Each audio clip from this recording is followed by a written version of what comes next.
Listen, what do you hear? Waves, wind, and silence. A ship is passing, but not the ship you know. Not the roaring steel giants with engines that scream and skies that darken. This ship glides, smooth, quiet, clean. No smoke, no diesel fumes, no thunderous engines tearing the ocean apart. This is the beginning of a revolution born not in Silicon Valley, but on the rivers and shipyards of China.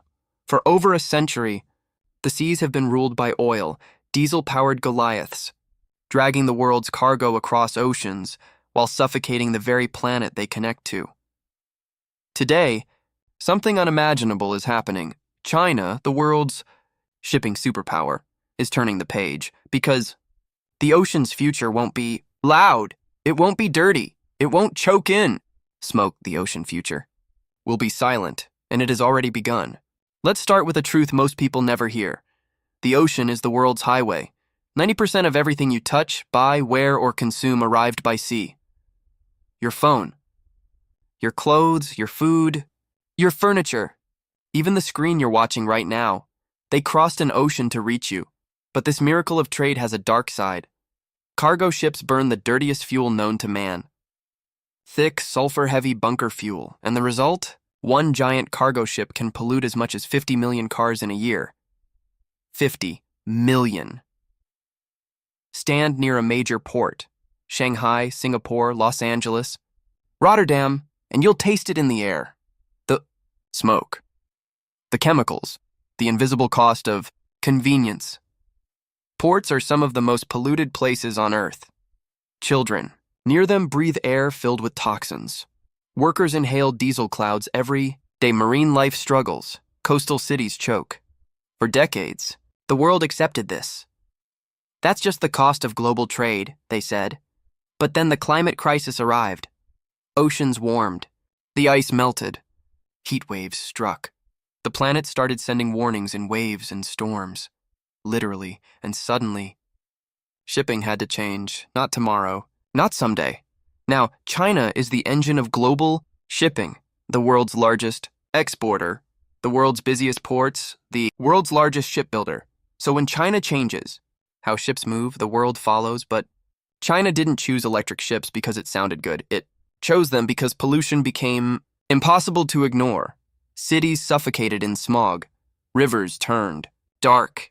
People protested, babies wore face masks before they could walk. China reached a breaking point, and then a turning point. Enough. Billions of dollars have been poured into renewable energy, solar farms stretching miles, wind turbines across coastlines. Battery factories are rising like cathedrals of the new age, and in the shipyards, engineers began building something the world had never seen. Fully electric cargo fleet. In 2023, a ship quietly slid into the Yangtze River. No champagne ceremony, no global headlines, just a vessel, humming with electricity, leaving the dock like a ghost on water. Its name, N998, the world's largest fully electric container ship, powered by battery packs equal to 700 Tesla cars, a floating battery, transporting thousands of tons of cargo without burning a single drop of diesel. Its mission? Cross the Yangtze, the lifeline of Chinese trade. Silently and cleanly. Some called it a prototype, others called it impossible, but China called it step one. But the revolution didn't stop with cargo. In China's megacities, Shanghai, Guangzhou, Shenzhen, electric ferries now glide through rivers and harbors, clean, smooth, quiet. The same cities once drowning in industry smoke. Now watch electric vessels pass glowing skyscrapers at night. Ports charge ships like phones. Batteries swap like Lego bricks. Charging stations bloom along rivers like neon flowers of the future. This is not a trial. This is a transition. The truth is, not every ship can go fully electric. Not yet. The ocean is vast, brutal, unforgiving. Batteries alone can't yet power a ship across the Pacific. So China built a bridge, literally, a hybrid fleet, massive ocean-going vessels powered by a marriage of technologies. Clean LNG fuel plus high-capacity batteries. When entering ports, they run on silent battery power, protecting coastal communities from toxic diesel exhaust.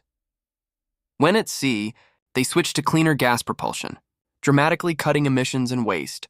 This is how revolutions happen, not all at once, but through steps, through innovation layered on innovation, through courage to challenge the status quo, even when perfection isn't possible yet. The world's most powerful ships once ran on coal, then oil, then diesel. Today, battery-powered hybrids sail the oceans. Tomorrow, the open ocean will be fully silent too. If electricity is the engine, then batteries are the heart, and China knows how to build hearts. It is the world's battery capital, from cars to buses to energy storage, and now to ships. But powering a floating building is not like powering a car. A ship battery must survive storms, violent waves, salt air, extreme heat, cold, months at sea. And yet, China has built them and is scaling them faster than any nation on Earth, battery banks the size of shipping containers, robotic charging arms, connecting with industrial precision, ship to shore. Power cables are thicker than a human, wrist ultra-fast marine charging stations, lining the Yangtze River like electric lighthouses. For a new age, this is not just technology, it is infrastructure, a foundation, because revolutions don't succeed with ideas alone. They succeed when the world builds around them. Why does this matter? Because whoever leads clean shipping will control the arteries of world trade. Europe innovated first. The US dominated the age of oil, but China is positioning itself to lead the age of electric oceans. And make no mistake, this is not just an environmental movement, it is an economic strategy. Geopolitical leverage. Industrial transformation. If every nation wants clean ships, someone must make them.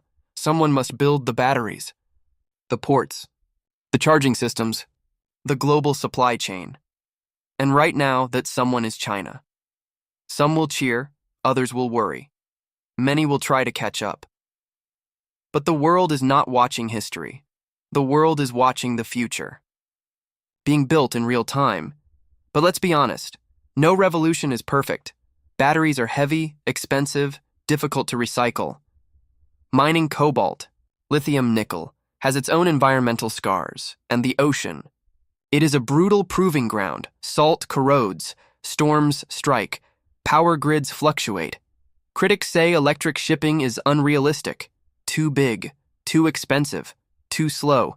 But remember, they said the same about electric cars, about wind energy, about solar power.